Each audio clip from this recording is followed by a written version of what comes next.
Pour le mouvement communiste en 1933, un quart de la population active était au chômage et ceux qui trouvaient un emploi risquaient d'être exploités sur leur lieu de travail. De nombreuses grèves ont eu lieu telles que la grève de Winnipeg de 1919 qui a reçu l'appui et suscité l'admiration des travailleurs de tout le pays. La Révolution d'octobre a permis à la classe ouvrière d'en faire voir la naissance de son premier parti d'avant-garde.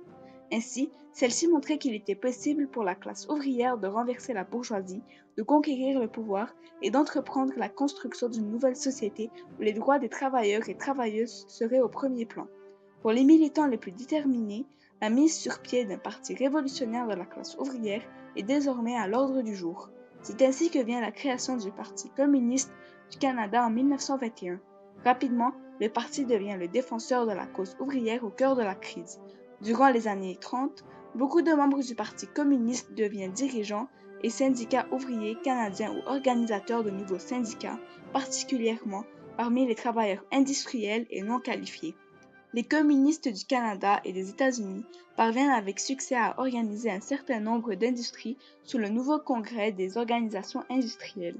Ils jouent aussi un rôle central dans l'organisation de la marche sur Ottawa et le Congrès de la jeunesse canadienne. L'expérience du Parti communiste du Canada a également montré que les travailleurs et travailleuses immigrés peuvent jouer un rôle crucial pour amener l'idéologie communiste à toute la classe. Parlons du fascisme au Canada. À partir de 1922, Mussolini donne l'élan à son mouvement fasciste, ce qui influence plusieurs chefs comme Hitler, Salazar et Franco à faire de même. Lors de la Grande Dépression de 1929, les Canadiens cherchent des boucs émissaires responsables de leurs problèmes financiers. En 1930, le fascisme, un mouvement de l'extrême droite, s'avère une option et il obtient une certaine popularité au Canada.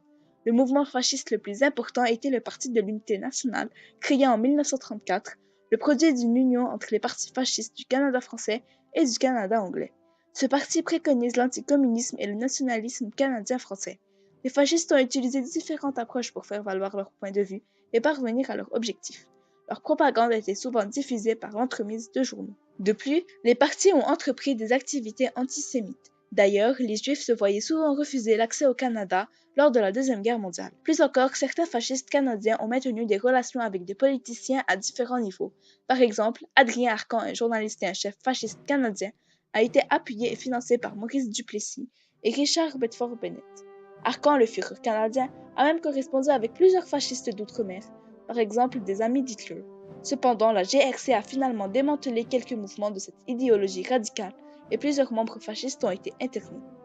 Bref, en tenant compte des nombreux mouvements, des démarches entreprises et des relations abondantes que les membres ont maintenues au niveau politique et religieux, il est juste de dire que le fascisme et le communisme ont eu un impact considérable sur le Canada.